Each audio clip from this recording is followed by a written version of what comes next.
Bom dia, gente. Meu nome é Luciana. A gente vai fazer a lição de abertura agora do livro Para Uso Diário, de Raul Teixeira, pelo Espírito Joanes. A lição número 9, sobre o seu trabalho. Pelo mundo afora, nas variadas culturas de cada época, o trabalho tem sido considerado como algo difícil, impositivo, um verdadeiro castigo.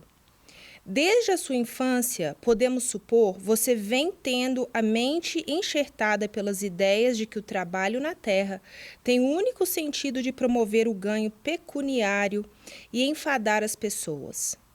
Por causa disso, quantas não são as vezes em que você pragueja o ter que deslocar-se, mobilizar-se, apetrechar-se devidamente e trabalhar? Quantas vezes não terá você perguntado, seguindo as falas do senso comum, quem inventou o trabalho? Não podemos supor que num mundo cheio de reveses, de dores, de acidentes diversos, seus habitantes sintam-se contentes com tudo que os retira da sua comodidade. No entanto, de você que felicita por participar do grupo dos amigos de Jesus Cristo, outra postura é esperada.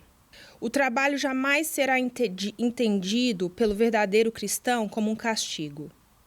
Embora compreendendo que no mundo de provações também o trabalho profissional acabe sendo veículo de aprendizagem e de resgates, sabe-se que a sua missão fundamental não se calca em nenhum tipo de sofrimento.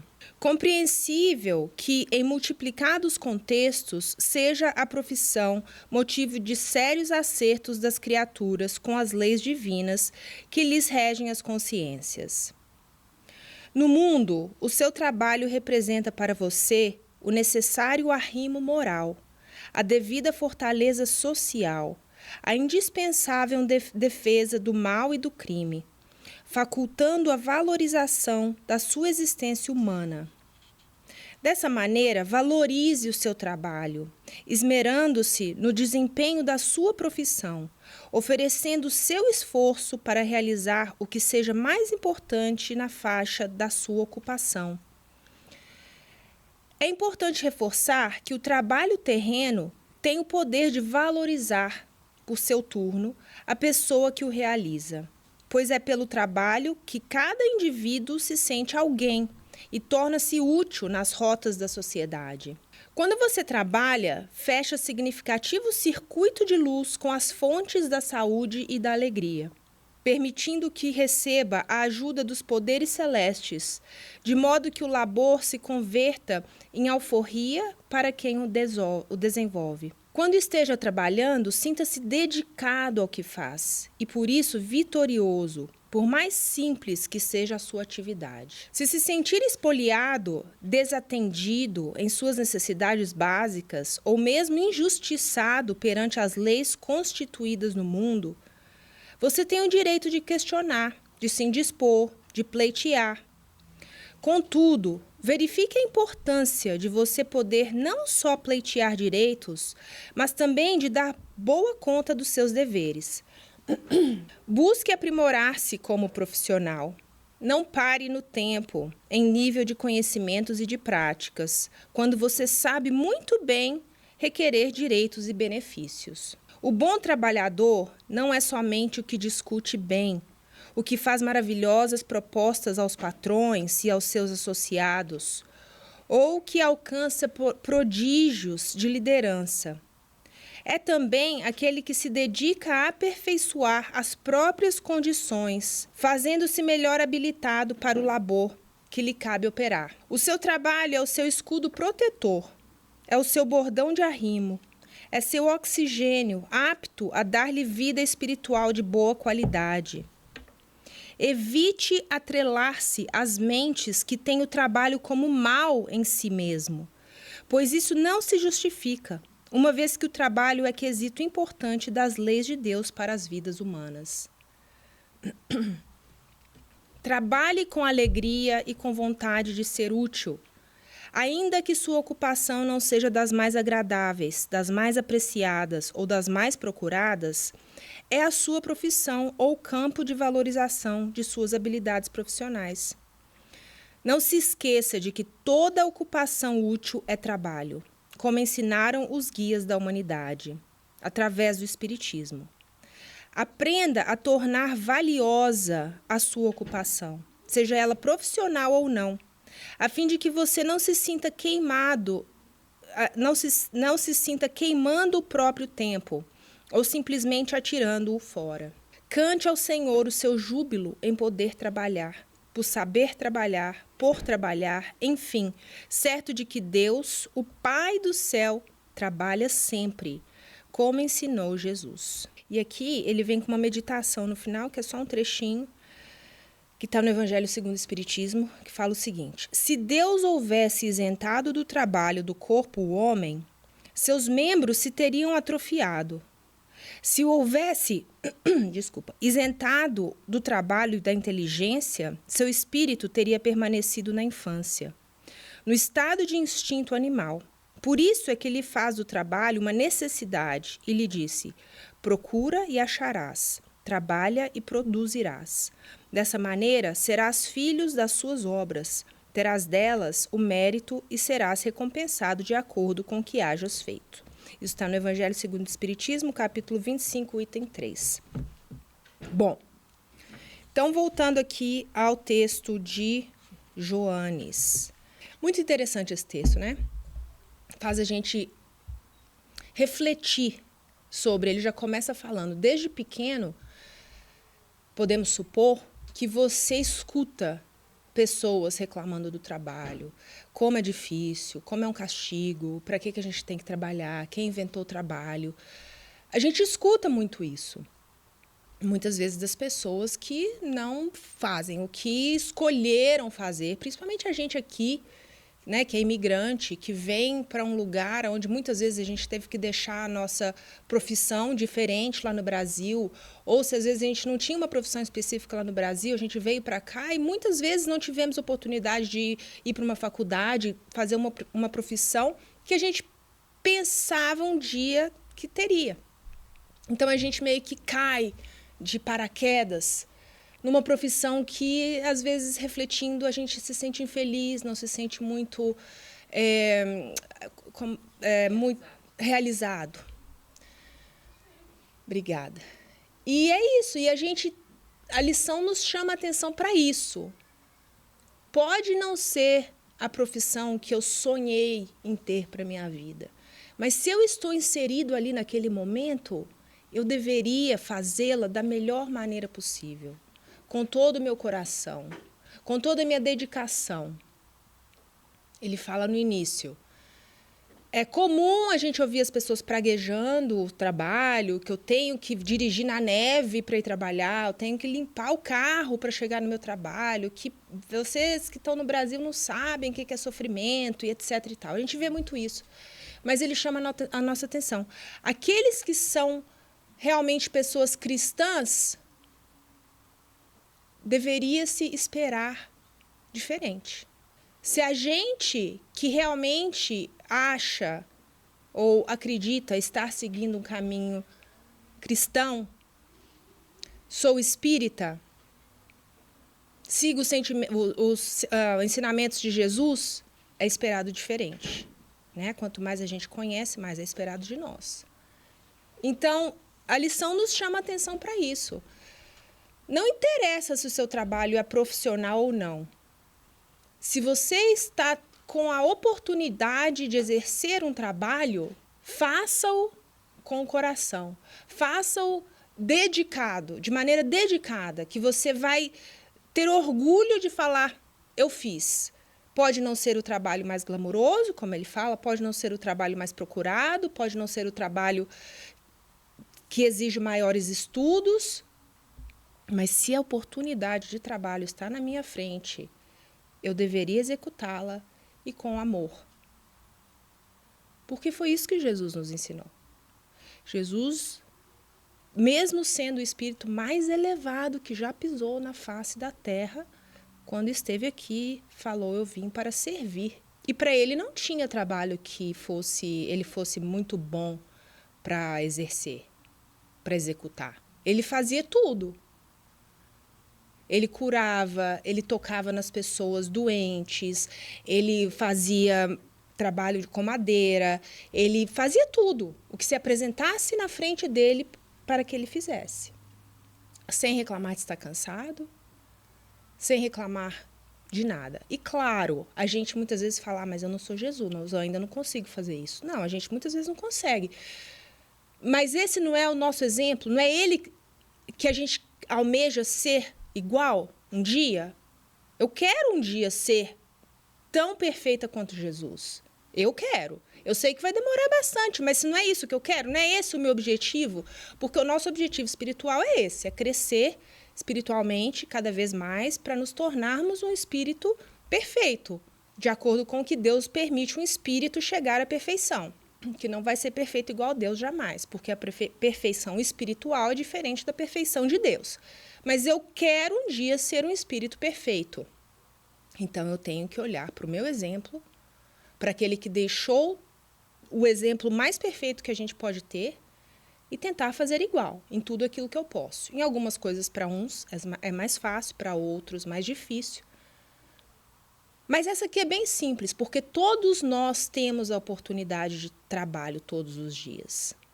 Né? E para a gente fazer essa diferenciação, aqui a gente precisa trabalhar pelo fator monetário para que a gente possa pagar nossas contas, comprar comida, roupa, etc. Mas a gente também faz trabalhos que a gente não precisa, igual quem se faz voluntário aqui no Centro Espírita sabe que você não faz isso por nada monetário. Né? Você vem, trabalha, tira o lixo, enche os copinhos de água, cozinha para a cantina, está aqui falando na frente, é da diretoria, tem que trabalhar com números, tem que pagar imposto, tem que mexer, tudo isso é de graça, monetariamente falando. Mas é um trabalho que enche mais o nosso coração. Todo trabalho voluntário que a gente faz, preenche, a gente faz com amor. Então, por que a gente não pode fazer isso com a mesma dedicação, com o mesmo amor para o trabalho que a gente precisa monetariamente falando? No livro Nosso Lar, a gente vê, e nos é trazido para a nossa atenção isso. As pessoas que trabalham nas tarefas delas diárias, quando elas estão tirando um final de semana de férias ou uma folga, elas vão para outra colônia trabalhar de maneira diferente. Então, aquele trabalho diferente fornece o descanso mental que aqueles espíritos precisam. Então, quando a gente faz qualquer trabalho que está à nossa frente, seja ele a minha profissão ou não, a gente deve fazer com amor, lembrando que a lição nos fala. Todo trabalho que nos é permitido fazer é uma oportunidade para o nosso espírito crescer. E tantas vezes a gente joga isso pelo ralo abaixo. E aqui ele fala, faça o seu trabalho com amor, com dedicação, seja ele profissional ou não, para que no final da nossa encarnação, a gente não reflita e pense, nossa, quanto tempo desperdiçado. Quantas oportunidades de trabalho, de crescimento, de dar amor, de servir ao próximo eu desperdicei. Porque muitas vezes a gente faz e não percebe. No meu trabalho, muitas vezes eu converso com pessoas no telefone que me tiram do sério. E muitas vezes elas conseguem. E quando conseguem, eu desligo o telefone frustrada comigo mesma. Luciana, não é para isso que você está estudando? Não é para isso que você está refletindo? É para na hora que essas pessoas difíceis se apresentarem na sua frente, você dá um passinho para trás. Para, reflete. É mais importante para mim ensinar uma lição para essa pessoa e muitas vezes ser grosseira de volta, ou é mais importante para mim me manter calma, me manter equilibrada, manter o que eu quero ser no futuro e me sentir vitoriosa no final daquela ligação? Acontece comigo várias vezes ao dia. Muitas vezes frustrada, muitas vezes positiva, com sucesso, mas muitas vezes não. Mas é importante a gente ter isso em mente o tempo inteiro. E a gente está prestando atenção para isso o tempo inteiro. Porque senão essas oportunidades escorrem pelo ralo abaixo e a gente arruma uma desculpa diferente para cada uma delas e desperdiçamos a oportunidade de crescimento, a oportunidade de servir ao próximo, fazer o nosso trabalho com amor e com dedicação, seja ele qual for. Então, para quem quer reler essa mensagem, é a mensagem número 9 do livro Para Uso Diário, de Raul Teixeira. Não sei se tem na biblioteca esse livro, mas pode buscar na internet. E convido a todos a fazer a nossa prece para iniciar essa manhã de aprendizado. Aqueles que quiserem fechar os olhos, que possamos nos conectar com o nosso Pai, elevando o nosso pensamento, nosso coração. Pai amado, Criador de tudo e todos, muito obrigada. Somos gratos pela oportunidade de estarmos aqui nessa manhã, refletindo, aprendendo, abrindo os nossos corações para tudo aquilo que virá nos tocar. Pedimos humildemente que o Senhor mantenha as nossas mentes e o nosso coração aberto, para que possamos retirar a essência de tudo aquilo que será trazido da melhor maneira possível, para tudo aquilo que precisamos. Abençoe a todos aqueles que aqui virão, aos que aqui estão. Muito obrigada e que assim seja. Gente, agora a gente vai passar para o Livro dos Espíritos, lembrando que o Livro dos Espíritos é aquele momento, né, de interação, perguntas, comentários. No Evangelho, a gente já pede que vocês guardem suas perguntas para o final, né, porque a pessoa que se prepara para o Evangelho é mais uma exposição, não é tão interativo. E então, o Livro dos Espíritos está com o Dino. Obrigada, bom dia. Então, para quem não me conhece, o meu nome é Dino e vamos começar hoje o trabalho do estudo do Livro dos Espíritos. Como a Lu disse, é importante a participação de todos, com perguntas, para que a gente possa aprender juntos, né? Porque é a parte de estudo. Aliás, todas as etapas são estudos, né? A gente está aqui para aprender sempre. Nós estamos na parte de adoração, é isso? Da lei de adoração.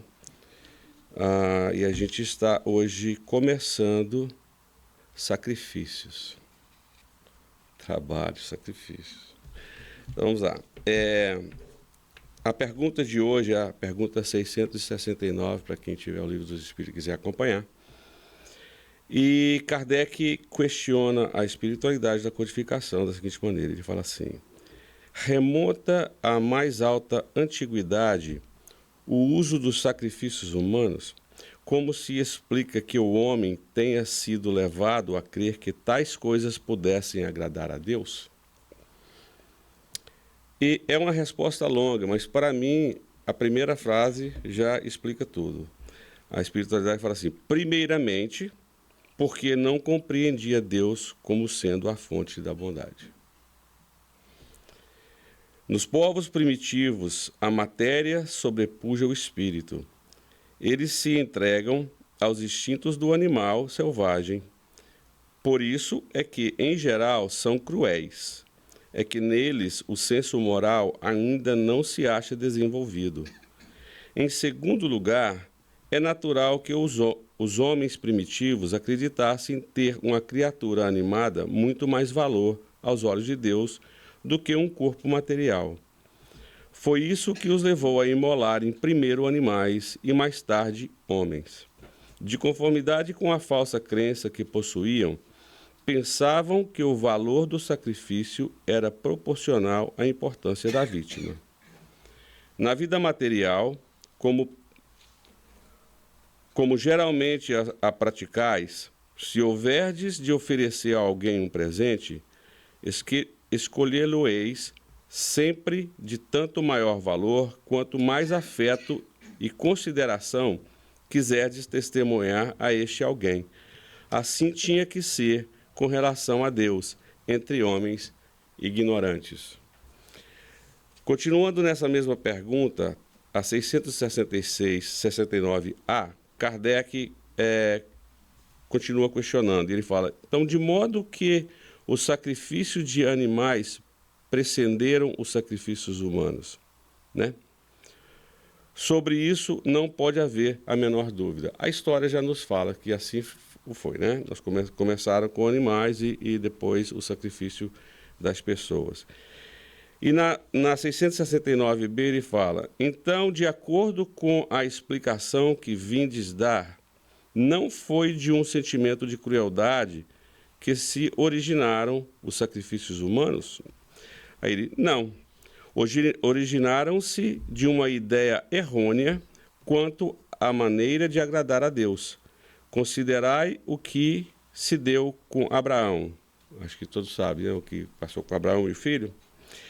Com o correr dos tempos, os homens entraram a abusar dessas práticas, imolando seus inimigos comuns, até mesmo seus inimigos particulares.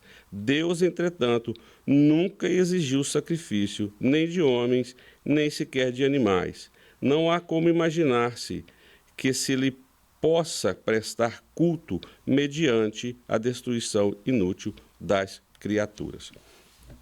Então, esse foi o questionamento dessa parte de sacrifício, e Kardec remontou ao passado, ao mundo primitivo, à nossa história primitiva, né?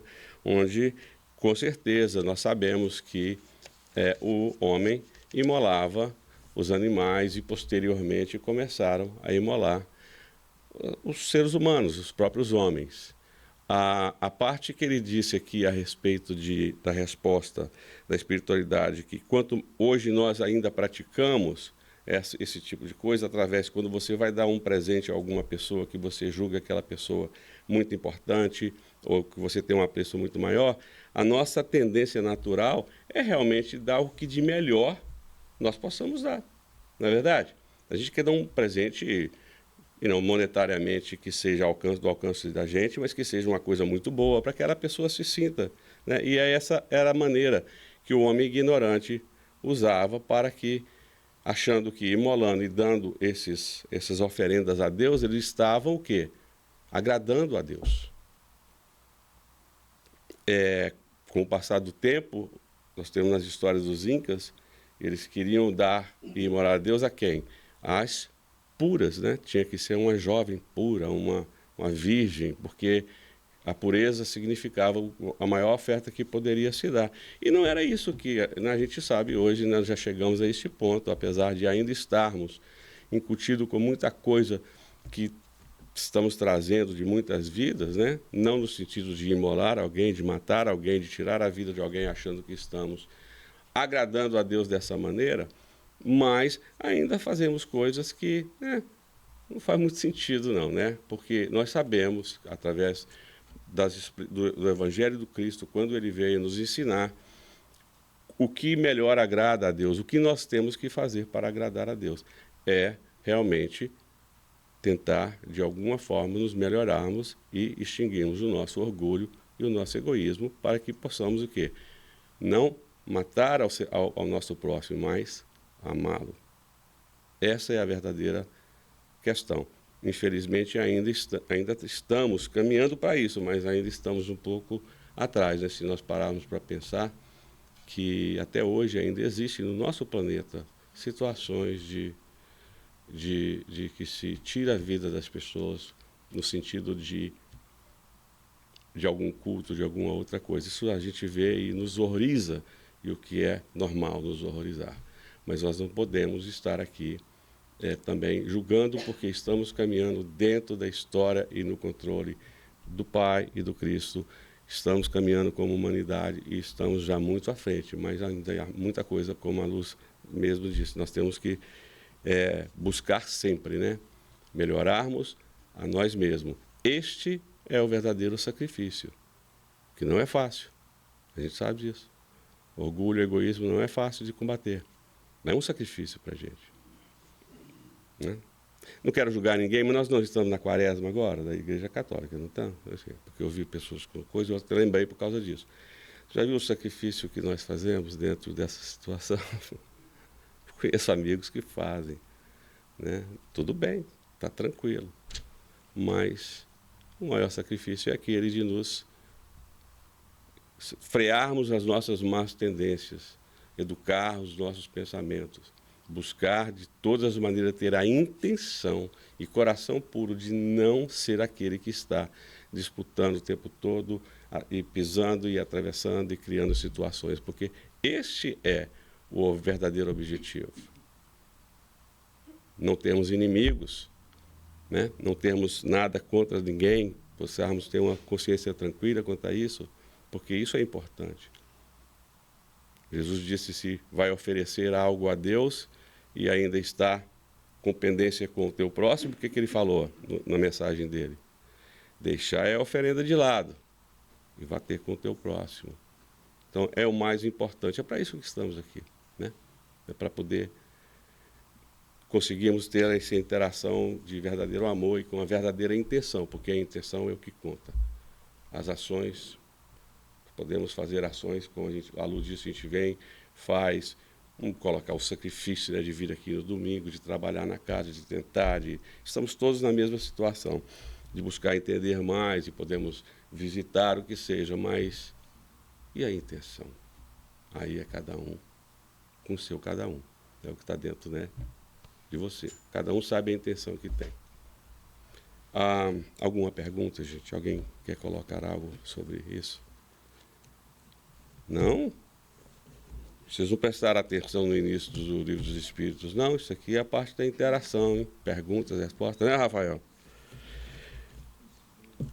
Podemos continuar? Vamos lá.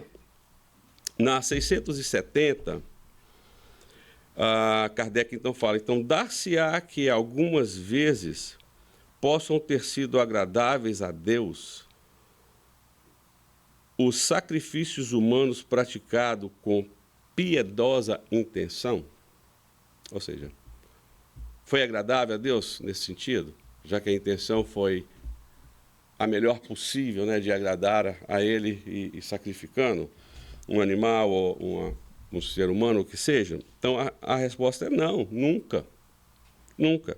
Deus, porém, sempre tem um porém, Deus, porém, julga pela intenção, sendo ignorante os homens, natural era que supusessem praticar ato louvável, imolando seu semelhante. Nesses casos, Deus atentava unicamente na ideia que presidia ao ato e não neste. Olha que interessante. Nós, né, como que a intenção é o que conta. E por que ele presidia? Porque ele sabe, Deus sabe exatamente o que passa no nosso coração. Quando nós ofendemos alguém hoje, não estou falando nem de sacrificar, mas ofendemos uma pessoa e nós chegamos: olha, você desculpe, eu não tive a intenção. Você pode até estar falando aquilo, mas se realmente é aquela situação, mesmo que aquela pessoa não vai te perdoar, ou que seja, o que cria uma certa alerta, mas a sua intenção conta. E quem sabe disso? O Pai sabe. Porque está dentro da nossa consciência, né? A nossa ligação é direta, Ele sabe a nossa intenção. Então isso aqui é importante. Quem levantou a mão? Seu segundo, Lu. Fala, Carlos. Isso aí é interessante, essa questão da intenção, porque a gente vê quando Jesus chega no templo e os sacerdotes têm aquele comércio de vender os animais que eram ungidos por eles. Sim. Para sacrifício, certo? A gente vê ali duas situações. A gente vê o povo que realmente estava fazendo aquele sacrifício porque achava que estava agradando a Deus. Então aquilo é visto de uma forma perante a espiritualidade superior.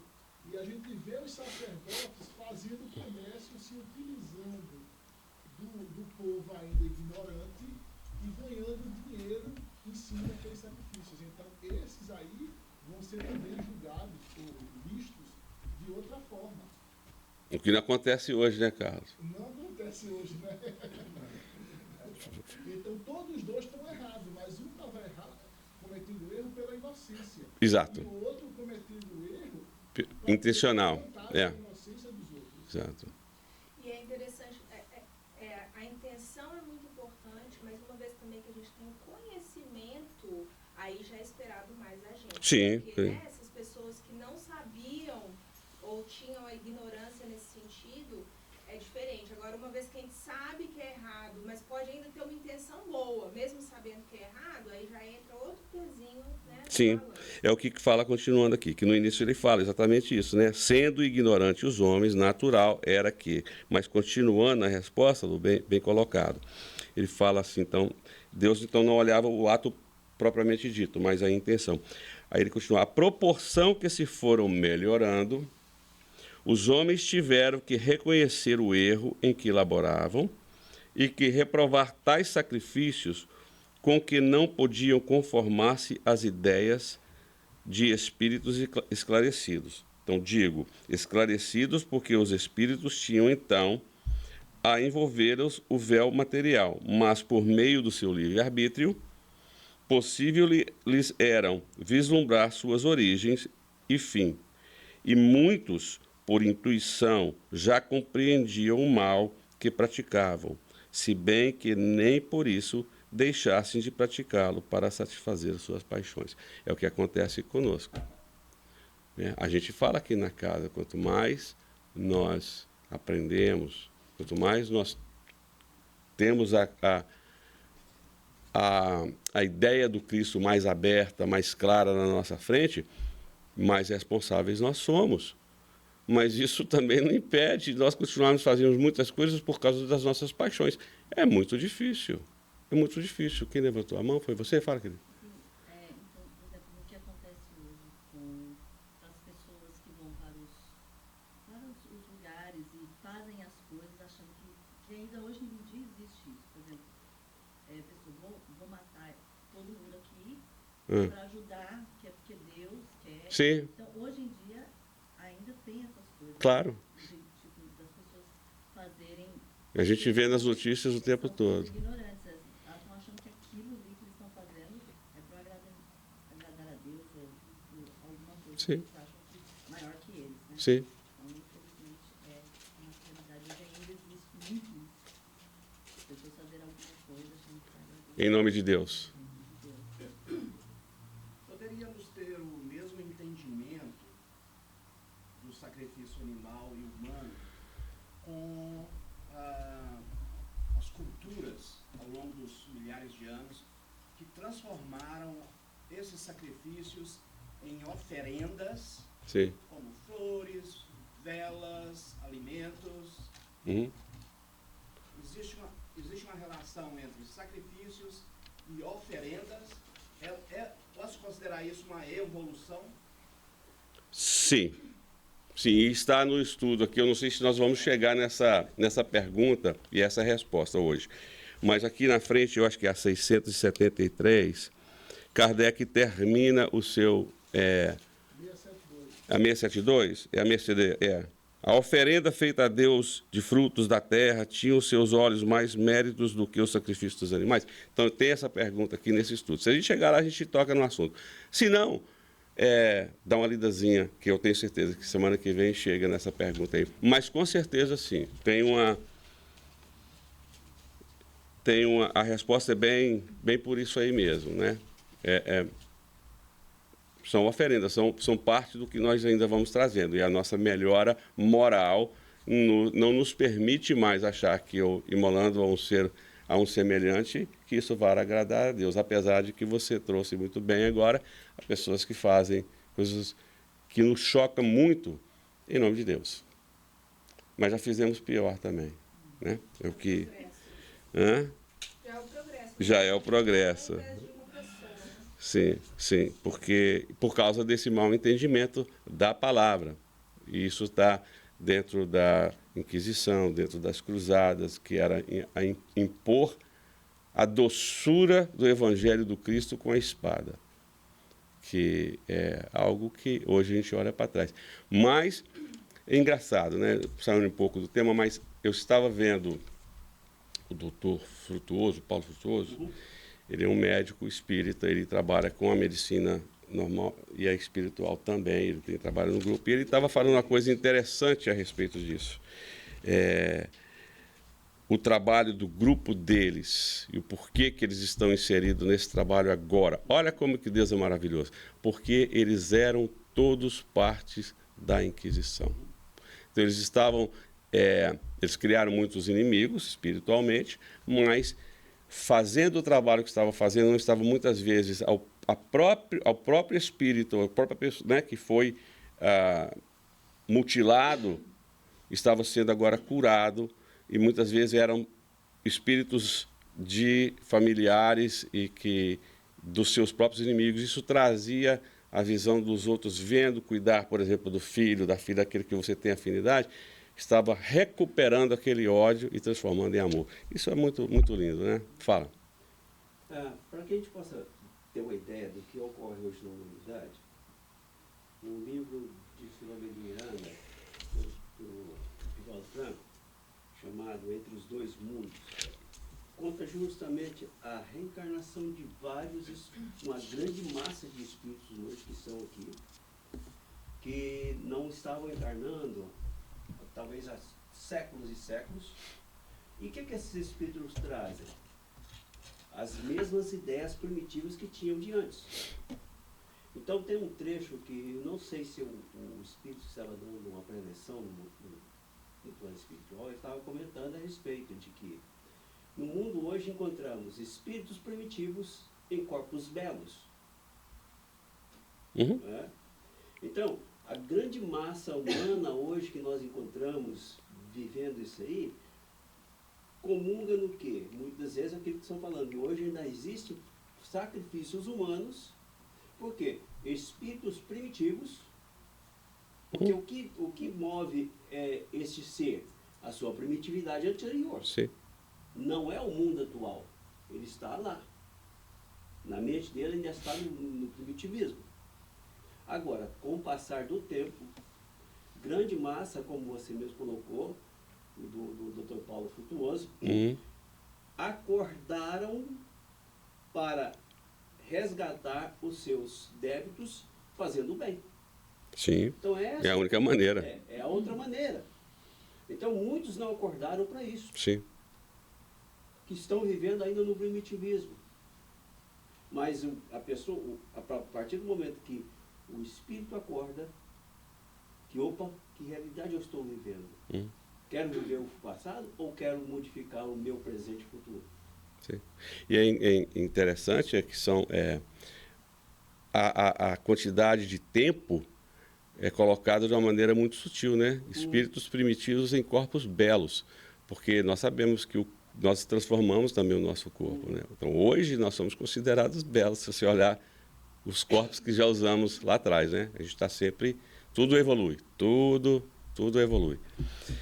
Oi. Só queria colocar, como o Cruz falou, a gente tem que estar atento que mesmo os espíritos carregando toda essa, né, primitividade dentro de si, se você está inserido numa sociedade mais evoluída, aquilo começa a esbarrar em você e você vai começando então a trazer para sua consciência do que é errado. Eu ainda não acredito que isso é errado por causa da minha primitividade, mas a consciência já começa a se despertar. E é por isso que esses espíritos menos evoluídos vêm num lugar um pouco mais evoluído para ir acordando para isso. E isso é interessante, que eu acho que já há um mês eu tenho sentido essa mensagem muito presente aqui no centro. A gente tem que estar atento para o diferente ao nosso redor, as ideias diferentes, absorver isso com a mente aberta e ver o que isso está querendo trazer para a gente, ao invés de fechar para o meu certo. O meu certo é isso, né? O meu certo é isso e o que está ao redor não interessa.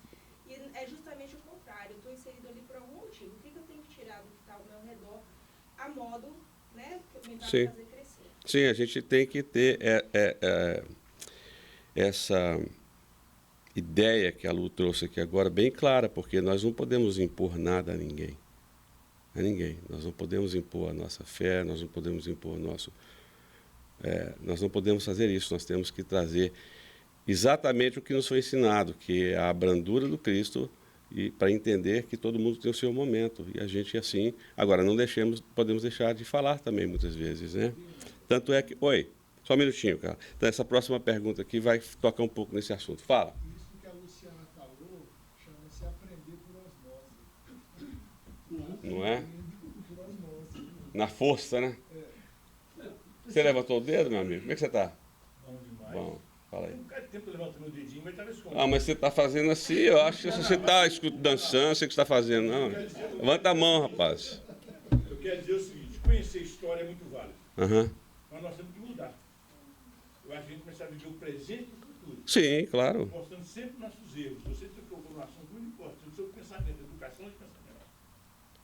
Às vezes eu vou me citar como exemplo, a seguir de exemplo, para não acusar que eu faço, todo mundo faz igual. Mas eu estou sentado aqui prestando atenção em você, mas estou voando. A gente não tem que nos educar para evitarmos que nós nos tornamos aqui, de novo, primitivos. Sim. Eu acho que a gente iria, vocês pregadores, todo mundo, poder mexer numa linha diferente de mostrar a nossa necessidade de evoluir. Entendeu? E tentar fazer com que esqueçamos do nosso lado primitivo. Porque ele existe, mas sem dúvida. Às vezes nós alimentamos muito mais o lado animal do que o lado civilizado. Sim, faz parte da evolução. A gente tem que ir tentando, né? Posso ir para a próxima, então, para terminar? Tá acabando o tempo. A resposta é um pouco longa, mas é importante. Kardec, então, pergunta: o que devemos pensar das chamadas guerras santas? O sentimento que impele os povos fanáticos, tendo em vista agradar a Deus, a exterminarem o mais possível os que não partilham de suas crenças, poderá equiparar-se, quanto à origem, ao sentimento que os excitava outrora a sacrificarem seus semelhantes? Que interessante, né? E aí a resposta é longa, mas eu vou ler ela aqui para a gente terminar. São impelidos pelos maus espíritos e, fazendo a guerra aos seus semelhantes, contravêm a vontade de Deus, que manda: ame cada um ao seu irmão como a si mesmo. Porque o Cristo veio trazer para a gente. Todas as religiões, ou antes, todos os povos adoram um mesmo Deus, qualquer que seja o nome que lhe deem.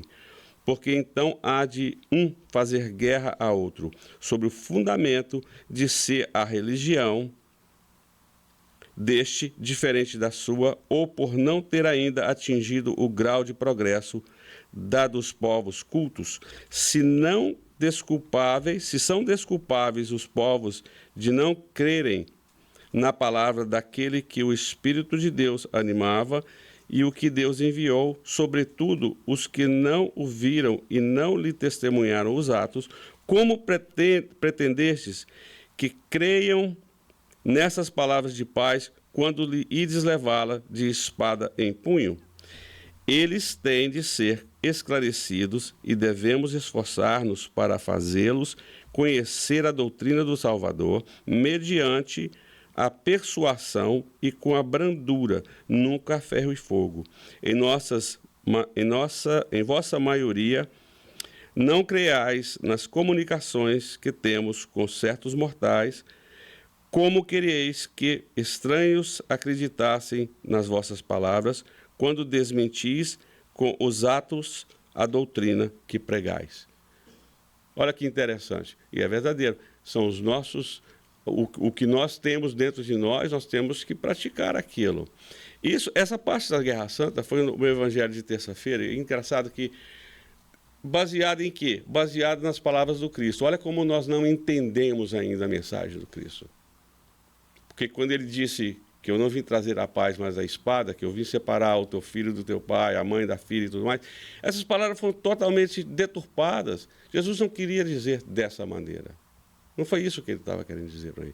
Isso aí, essa parte do Evangelho é quase que uma profecia. Ele sabia que a sua ideia de paz e de amor iria trazer divisões, como tudo traz divisões. Todas as ideias que nós trazemos, ou toda a maneira que nós nos expressamos, sempre vai haver um contraponto. Mas nós temos que saber lidar com esse contraponto. Verdade? Nós não podemos achar que nós temos razão em tudo, porque nós não temos toda a verdade. Religião nenhuma tem toda a verdade. Aí você fala, e a doutrina espírita? A doutrina espírita veio esclarecer a verdade do Cristo. Ah, então é diferente, né? Claro que sim.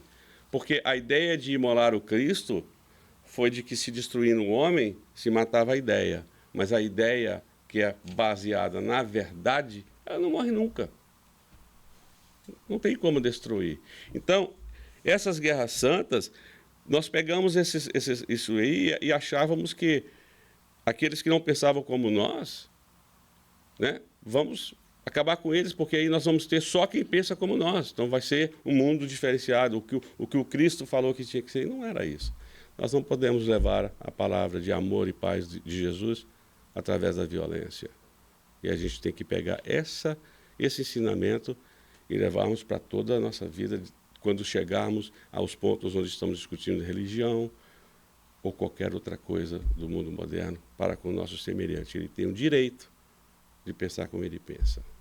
E nós temos o direito de pensar como nós pensamos.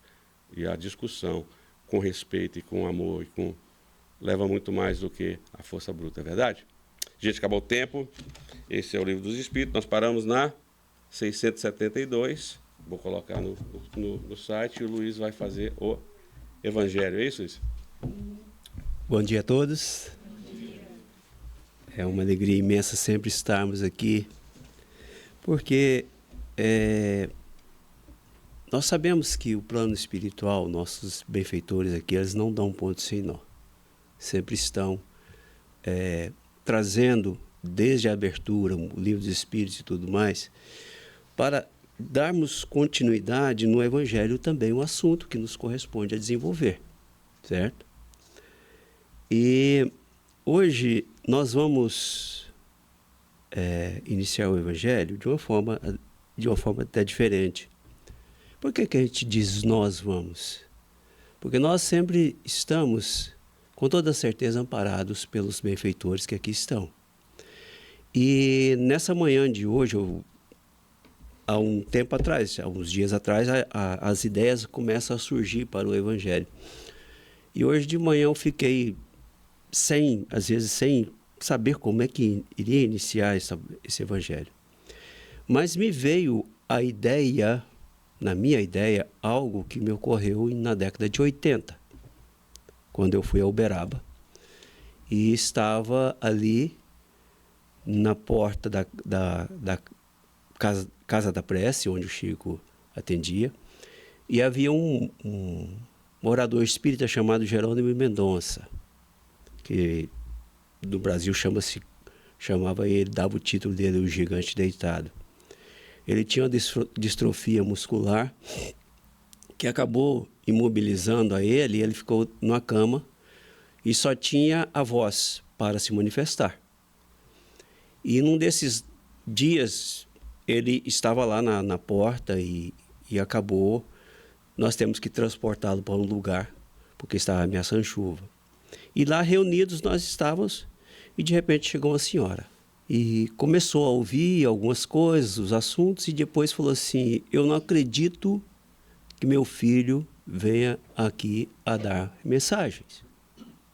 Veio trazer uma mensagem.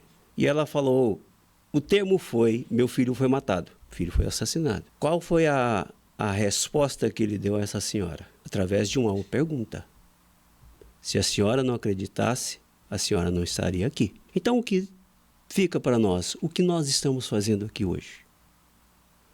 Que sentido nós estamos buscando, não somente na casa espírita, mas em qualquer templo religioso onde nós comungamos a nossa fé? O que nós estamos buscando? Consolo? Paz? Algo que vai aplacar a nossa dor interior? Pela perda de um ente querido? Pela dor que nós muitas das vezes fizemos a outro e não sabemos por que nos está atormentando? Porque muitas das vezes nós provocamos dor em alguém e naquele momento nós paramos um pouco e falar, isso ela vai esquecer. Mas dentro de nós fica esse resquício de maldade, de angústia que nós causamos ao outro. E que sentido da vida nós vamos dar a nós mesmos? Quais os motivos que nos trazem aqui neste momento? Que busca nós estamos tendo aqui? De esperança? De que a nossa vida vai ser melhor com despertar? Que esperança nós estamos buscando dentro de um templo espírita? Porque nós aqui estamos. Mas quantos estão buscando a esperança de dias melhores nos outros templos religiosos? Somos capazes de entender o porquê que nós estamos aqui hoje, afinal de contas? Cada um tem seus os seus porquês. Cada um tem as suas buscas, cada um de nós estamos buscando algo. E que sentido da vida nós estamos tendo? Por isto, quando nós observamos que a grande parte da humanidade ainda dorme no primitivismo, nós que estamos aqui realmente, de uma certa forma, já acordamos. Acordamos que existe algo além. Algo que vai nos dar esperança de um futuro melhor. Ou não é? Porque se assim não fosse, nós não estaríamos aqui. Estaríamos vivendo o dia a dia normal, como foi colocado, que nós temos que fazer o trabalho do dia a dia, do trabalho remunerado para dar sobrevivência ao nosso esforço para mantermos o nosso corpo físico, a nossa família e tudo mais. E nesse contexto é que nós vamos entremeando essas questões que nós buscamos e não encontramos, através das coisas tangíveis que as coisas da matéria. Por isso nós estamos aqui. Algo está faltando em nós. Eu digo nós porque nós também nos incluímos nesse contexto. Quantas horas por semana nós nos dedicamos à manutenção do nosso corpo físico no mundo? Eu particularmente trabalho de segunda a sábado para manter um nível de vida que compete a mim, dar a mim e aos meus familiares. Mas, como a Lu disse, nós estamos aqui voluntariamente, buscando nos mantermos ligados a algo que vai nos manter na esperança de que algo melhor está além. Eu digo a mim mesmo, são dois momentos que eu não abandono nessa casa até hoje. São o momento do atendimento fraterno e nas quartas-feiras da nossa reunião mediúnica. Eu não abro mão por pouquíssimas coisas eu abro mão para isto. Por quê? Porque é válido nós trabalharmos nisto. Porque se nós não soubéssemos hoje o que tem mais além, eu não estaria aqui. Estaria continuando fazendo uns part-times da vida. Porque essa terra nos dá a oportunidade de fazer isto. Se quisermos trabalhar 100 horas por dia, trabalhamos. Por semana, desculpe. Trabalhamos. Amontoando as coisas materiais que muitas vezes nós vamos colocar no storage. Porque nossa casa não comporta mais o que acumulamos. Por isso, o que estamos realmente vivenciando aqui? Se Paulo também já nos trouxe num contexto muito interessante, isto há mais de 2000 anos. Está em Efésios, capítulo 5, no versículo 15. Às vezes eu quero aumentar a letra, viu? Eu passo assim com o meu tablet, eu aumento, mas nas palavras não tem jeito. Ele diz assim, no versículo 14. Pelo que diz, desperta, tu que dormes, e levanta-te dentre os mortos, e Cristo te esclarecerá. Há 2000 anos a mais foi dito isto. Que tipo de despertar, tu que dormes? O despertar do Espírito. Aqui Paulo fala isso porque os efésios na época estavam convivendo com a verdade cristã, com Cristo, onde Paulo instituiu esse conceito novo para esse povo, mas ao mesmo tempo estava vivenciando as coisas mundanas. Por isso ele enviou essas cartas, porque ele não tinha condições de ir, como nós hoje temos a vantagem de deslocarmos rapidamente. Mas ele fazia as cartas e era entregue a essas pessoas que lá estavam nos núcleos nascentes da doutrina cristã.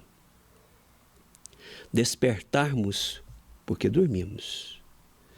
Hoje, pessoalmente, eu me considero aquele desperto na noite, como aquele que caiu o caminhão de mudanças. Não sabemos que lugar é este ainda.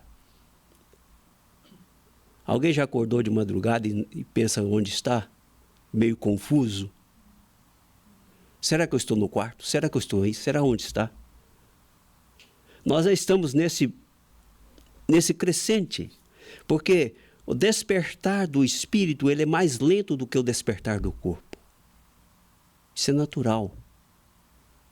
Porque o que é tangível, a matéria nos prende pela visão. Mas a abraçarmos o campo da intuição, por que eu estou vivendo aqui? É mais difícil. E a doutrina espírita ela vai nos dando uma amplitude maior nesse conceito. Os conceitos filosóficos, por que eu estou aqui? Descartes, ele citou uma frase, penso, logo existo. Mas eu estava vendo uma outra tradução que faz mais sentido, é penso, logo sou. Não se encaixa melhor? Eu sou alguém. E a raça humana é aquela que pensa e age de uma forma para buscar não só os benefícios para a sobrevivência do seu próprio corpo físico, mas ao mesmo tempo é aquela que busca algo além deste corpo físico. E esse despertar que nós estamos tendo hoje, muitas vezes é confuso, porque nós muitas vezes não vislumbramos algo que vai além. Nós não vislumbramos. Por isso que quando nós observamos no livro A Gênese, uma das obras de Kardec, que faz parte do Pentateuco, ele diz assim, tornada adulta a humanidade, tem novas necessidades, aspirações mais vastas e mais elevadas. Compreende o vazio com que foi embalada, a insuficiência de suas instituições para lhe dar felicidade. Já não encontra no estado das coisas as satisfações legítimas a que se sente com direito. Alguém se encaixa nisso? Quantas coisas materiais nós temos hoje em dia nas mãos? Aspirando por outras coisas as mais. Mas isso não preenche o nosso vazio existencial. Algo está faltando. Então é sinal de que o despertamento espiritual está ocorrendo em nós. Por isso é que ele fala, essa felicidade que nós buscamos não está na matéria, porque ela é temporária. Já não encontra no estado das coisas as satisfações legítimas que se sente com direito. Despoja-se, em consequência, das faixas infantis e se lança, impelida por irresistíveis forças, para as margens desconhecidas, em busca de novos horizontes menos limitados. Nós estamos buscando o infinito das coisas, que vai além do corpo físico. É ou não é verdade? Se assim não fosse, nós não estaríamos aqui. E é um desses períodos de transformação, ou, se o preferirem, de crescimento moral, que ora chega à humanidade. Da adolescência chega ao estado viril. O passado já não pode bastar às suas novas inspirações, às suas novas necessidades. A cada dia nós temos novas necessidades. Porque os nossos conflitos interiores muitas vezes nos faz buscar novas ferramentas para que satisfaçam aquilo que nós estamos almejando e não encontramos nas coisas da matéria. Por isso a humanidade cresce no aspecto moral. E quando eu estava citando a respeito do livro Entre os Dois Mundos, ele vem demonstrando ali que a grande massa de espíritos que estavam no plano inferior, nos umbrais, e o termo mais forte que ele usa é das masmorras das regiões inferiores, espíritos tornam a carne para receber as últimas oportunidades para viverem, para melhorarem-se. Então imaginemos nós, o mundo hoje está tão conturbado e nós falamos, por que a humanidade está assim? Uma grande massa de espíritos vieram dessa forma. Mas vocês imaginam se são todos eles que provocam essas mesmas mazelas? Eu tenho certeza que não, porque o mal ainda vende. Por isso que nós estamos vendo tanta maldade no mundo. Mas quantas bondades, quantos benefícios já vem o homem adquirindo através das boas coisas que os outros homens benéficos trabalham? Muitas vezes nós esquecemos de ponturar isto. E é nesses termos é que nós vamos observando que na luta do dia a dia foi dito que nós vamos conviver com espíritos de todas as formas evolutivas, primitivos, menos primitivos, os melhores, os maiores, os melhores moralmente, os sábios, que são poucos ainda, mas que virão os sábios no mundo para ajudar na regeneração, que eles já estão preparando, para voltar e estarem conosco ou não. Porque nós não sabemos se vamos permanecer neste planeta. Mas eles virão. Com a sua bondade, com o seu amor, com todas as benesses que eles já trouxeram para nós. Mozart é um deles. Com a sua música magnífica, mas diz que vai atuar no campo científico. Francisco de Assis, com os seus 200 da Úmbria, também está pronto para voltar. Assim como Joana de Ângeles também vai estar pronta. E muitos outros espíritos que vêm de outros grupos planetários, como os de Alcíones, que está sendo trabalhados para adentrar a matéria física, que está no livro Transição Planetária e Amanhecer de uma Nova Era, do mesmo autor Filomeno de Miranda, mostrando que esses espíritos, vindo à Terra, trazendo a sua bondade, trazendo o seu conhecimento e trazendo, acima de tudo, o seu amor, vai auxiliar a humanidade a dar um salto moral. Quantos espíritos jovens, quantos espíritos já maduros estão nascendo hoje? São essas crianças notáveis que hoje nós estamos observando. E basta um para ser o multiplicador de muitos. O Cristo não foi um multiplicador excelso? Um Cristo não trouxe Paulo de Tarso para estar entre nós? No livro Universo e Vida, o capítulo 2, Ante a Grandeza da Vida, mostra a origem de Paulo.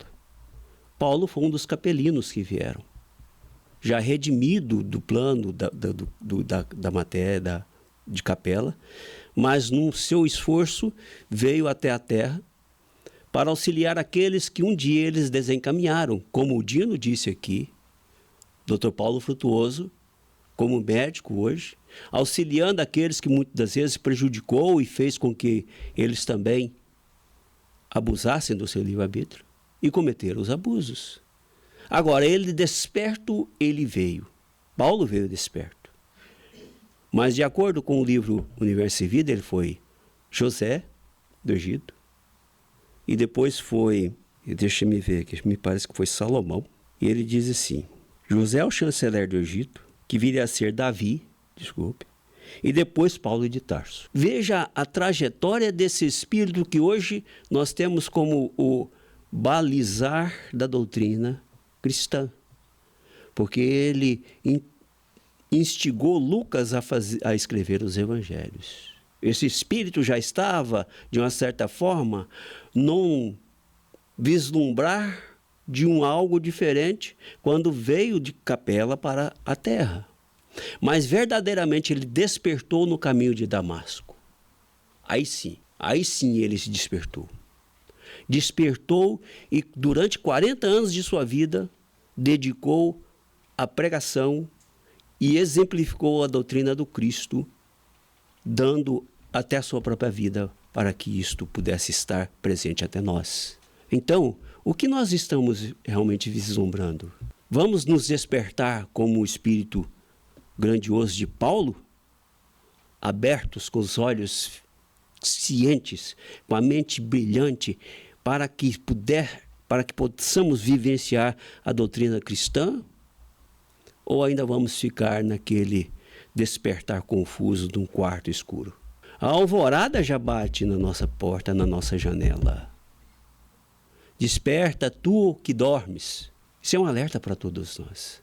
Somos todos criaturas capazes de nos despertarmos, esfregarmos nossos olhos onde eu estou. Nossas dores são respeitáveis. Todos nós somos criaturas que temos as nossas dores, as nossas angústias. Mas vamos nos prender a isto? Vamos nos deixar levarmos pelo espírito do desânimo? Não. Levanta, tu que dormes. Desperta. E como é que nós podemos fazer isto? Só vendo somente a casa espírita, nos templos religiosos? Ou buscarmos dentro de nós mesmos a nossa mudança interior, onde estivermos. Sejamos francos conosco. Não podemos abrir mais o Evangelho ou outros livros qualquer e dizer, é muito belo, mas eu não posso. Como não pode? Podemos sim. Se um dia fizemos as nossas atrocidades, por que nós não podemos limpá-las? Hoje devemos nos prevenir diante das dificuldades que estamos vivendo. Quantos pensamentos negativos não passam nas nossas mentes? Como exemplo. Kardec disse, reconhece-se o verdadeiro espírita pelo esforço diuturno, diário, para domar as suas más tendências. Vocês me conhecem? Vocês sabem quem eu sou? Vocês sabem quem são? Sabem. Nós sabemos. Mas nós não podemos ler nos pensamentos de ninguém o que é capaz de ser feito. Às vezes nós estamos cruzando diante de um criminoso, ou um futuro criminoso, mas que está lutando para não cometer outro crime. Vamos julgá-lo por isso? Se nós também temos esses mesmos pensamentos muitas vezes? Por isso, o homem no mundo, como o Evangelho nos mostra, vai nos lembrar o que Paulo nos disse. Esse é o papel de um espírito protetor que nos dá a mensagem, que vai nos mostrando o quanto é importante não ficarmos presos aos nossos passados doentios. Porque ele disse, no capítulo 17, sede perfeitos. Um sentimento de piedade deve sempre animar o coração dos que se reúnem sob as vistas do Senhor e imploram a assistência dos bons espíritos. Não é aqui que estamos indo? Implorando a assistência dos bons espíritos? Quando nós sentamos na plateia? Ou como nós estamos aqui à frente? Meus benfeitores, meus amigos, me ajudem nesse momento. Estou com dificuldades assim, assim, assado. Não estamos assim nesse momento? E por que estamos aqui? Isso aqui é um hospital de almas. Nós estamos doentes da alma. E por que nós não viemos aqui para nos prevenir?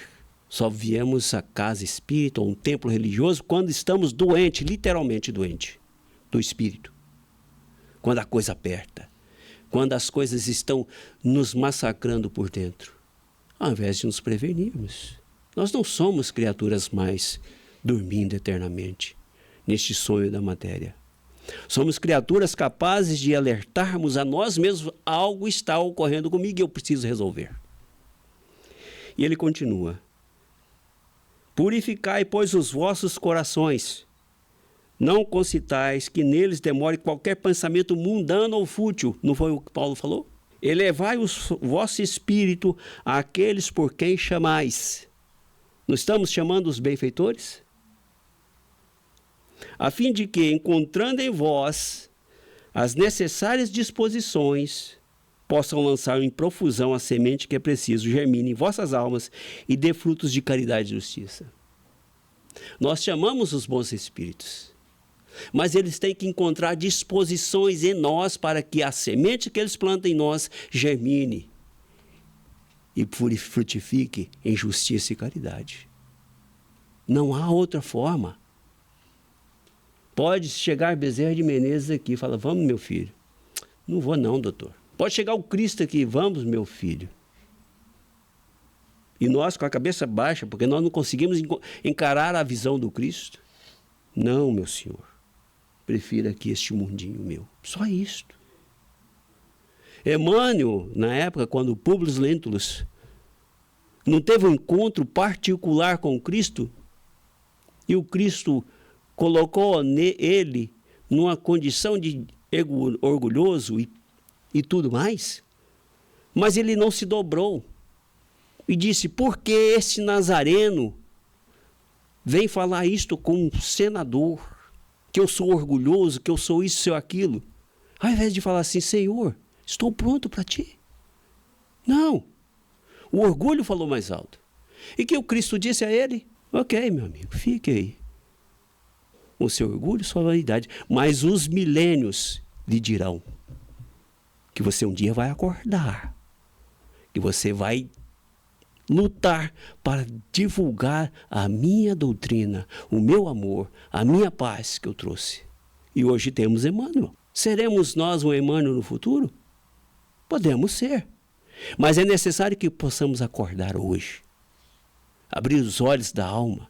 Observarmos quem somos nós. Não diante do espelho físico, mas encararmos o espelho da nossa alma. E dizer, por que você pensa nisto? Por que você ainda quer isto? Por que você derrama ainda tanto ódio e tanto rancor para si próprio? Fora a mente aos outros que nós muitas vezes cruzamos. Seja em qualquer lugar, muitas das vezes nós derramamos ódio, nós derramamos rancor, nós derramamos compaixão? Não. Porque nós não vivemos a compaixão ainda dentro de nós. Essas coisas são naturais. Nós fazemos isso naturalmente. O dia que nós mudarmos esse conceito da naturalidade, praticando o amor e a justiça, como diz esse Espírito protetor, nós com certeza mudaremos o nosso interior, o nosso coração, sabendo que nós podemos fazer sim a grande mudança que é necessário fazermos. Quando será? Não temos a mínima ideia. Mas é necessário dar o primeiro passo, para que este passo que nós darmos não haver retorno. Nós não vamos retornar à vida primitiva mais. Não iremos praticar as mesmas atrocidades que um dia praticávamos. Mas elas já estão. Elas vão estar por muito tempo em nosso espírito. Mas é o espírito imortal, capaz de dar os passos necessários para a luz, para a felicidade verdadeira que nós estamos buscando. Ninguém aqui está propondo que nós abandonemos as coisas materiais de uma hora para outra. Não, porque nós vamos ser um mendigo da sociedade e vamos depender dela para sobrevivermos? Não. Este não é o papel do homem do mundo. O papel do homem do mundo é viver, sim, com todas as dificuldades, conviver com aqueles que não comungam com os mesmos pensamentos que nós, mas estarmos despertos que Cristo um dia disse: eu estou no mundo, mas não sou do mundo. É diferente. É diferente, totalmente diferente. O lado humano, do lado material, devemos sim termos a posse do necessário. A questão 922 do Livro dos Espíritos. Como ele mesmo diz, quer ver? Kardec pergunta aos benfeitores da codificação. A felicidade terrestre é relativa à posição de cada um. O que basta para a felicidade de um constitui a desgraça do outro. Haverá, contudo, alguma soma de felicidade comum a todos os homens? Aí, ó que eles nos respondem. Com relação à vida material, é a posse do necessário. Veja só. Com relação à vida material, é a posse do necessário. O que é necessário para nós? Saúde, bem-estar, morar bem, ter conforto, escola e tudo mais. É ou não é? Mas agora, e reciprocamente, haverá contudo alguma soma de felicidade, com relação à vida material, é a posse do necessário. Com relação à vida moral, a consciência tranquila e a fé no futuro. Resposta curta. É ou não é? Pela vida espiritual, pela vida moral, é a fé no futuro, consciência tranquila. Alguém tem a consciência tranquila hoje? Não estou querendo que vocês me respondam, mas respondam para vocês mesmos. Porque eu, particularmente, a minha consciência não é tranquilizada ainda. Estou buscando pacificá-la. É um trabalho diuturno, é um trabalho difícil, sim, mas não é impossível de praticarmos. Consciência tranquila e a fé no futuro. Fé no futuro eu já tenho. Tanto é que eu falo que já estou preparando o meu processo reencarnatório para o futuro. E quero voltar para esta terra que vai ser melhor. Porque eu sei, eu tenho consciência de que, para mim, eu não consigo alçar no mundo feliz. Mas eu não quero voltar para um mundo primitivo. Porque lá não é o lugar, assim, meu lugar, a não ser em missão. Mas para que eu possa até me preparar para uma missão no mundo primitivo, eu tenho que estar com a minha consciência tranquila. De que se lá eu vou é para trabalhar. e não para vivenciar novamente o que estou vivendo no mundo primitivo, expiações e provas. Por isso eu quero voltar. Por isso que nós estamos nos preparando automaticamente, aqui neste momento agora, para que quando desencarnar, falar assim, poxa vida, deixei de fazer isto, deixei de fazer aquilo. Mas o quanto eu progredi. Deixei de fazer certas coisas, não só para mim, mas para os outros também. Por isso, estejamos certos que o Cristo nunca nos abandonou e sempre nos trouxe os benfeitores para nos dar a orientação correta de que nós podemos sim estar no mundo e não ser do mundo. Que Jesus nos abençoe. Vamos passar o nosso passe, lembrando a todos que o passe não é obrigatório e que tenhamos paz, enfim, em nossos corações. Esperamos que todos que aqui veio possam refletir, assim como estou refletindo neste momento, pelas mensagens que foram trazidas. Bom dia a todos.